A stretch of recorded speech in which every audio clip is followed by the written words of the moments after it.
Started off doing houses, continue to do house shows, but I mean, on and off for about 4 or 5 years. And this location we started to do about 7 months ago. Had a 2-month break as to try to figure things out, and our clientele changed, but we should keep going.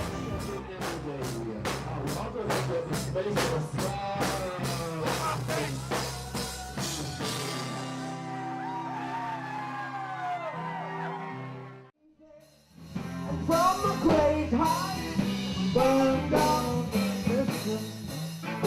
It's all back in the radio. See, when we found the old man, he was living downtown.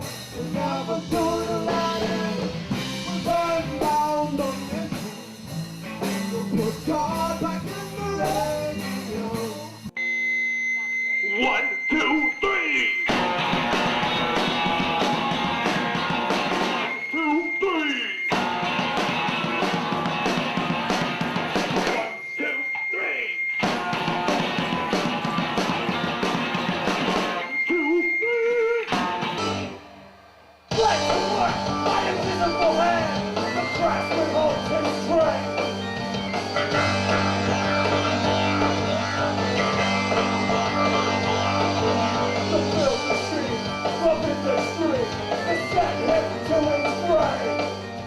First show I held was at my house. It was a small place. It was called the Spaz House. We still do shows out of it once in a while. I have a roommate living in the room we do shows, so it's a little hard to get him out of there, move his bed and everything. He gets a little mad, but you know, we still do shows out of it, and that was pretty much my first show. And that was just one band, and I had a local add-on, and then from there it continued.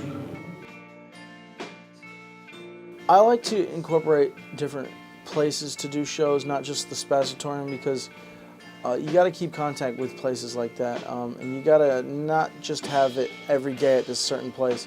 If there is viable options, then we should utilize them, and that's what I try to do. For Abundant Life Church, not a lot of people come out to that, but it's conducive to kind of what the music is about. It's kind of upsetting that no one will come out there just because we can't get drunk and rowdy. And you know, I've had 2 shows there and really amazing bands that would have benefited from a lot of people coming out, but they didn't. But still, the bands left happy, and there was enough crowd there to make it worthwhile.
No rest for the weary.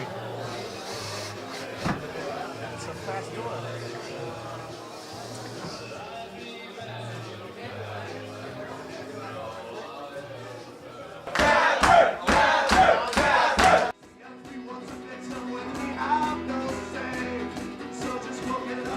I like meeting new people. I like to meet the bands. I encourage them to come early, and I usually get to hang out with them, tell them what I'm trying to do, and they usually are positive and respect what I do. On tour, they interact with lots of shady promoters. I'm trying to change that a little bit. What I do, I don't do it for profit, and I think that shows in how much respect I give them, and I think we get a good name for that.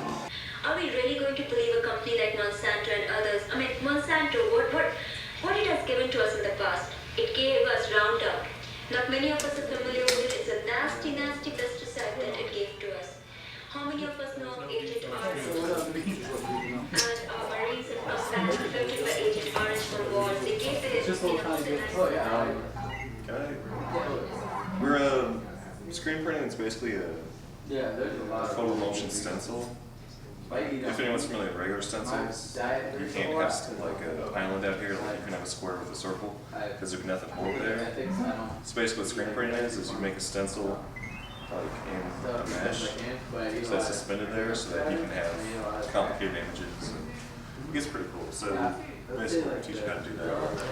And just press down, keep that same pressure. Slide it about there.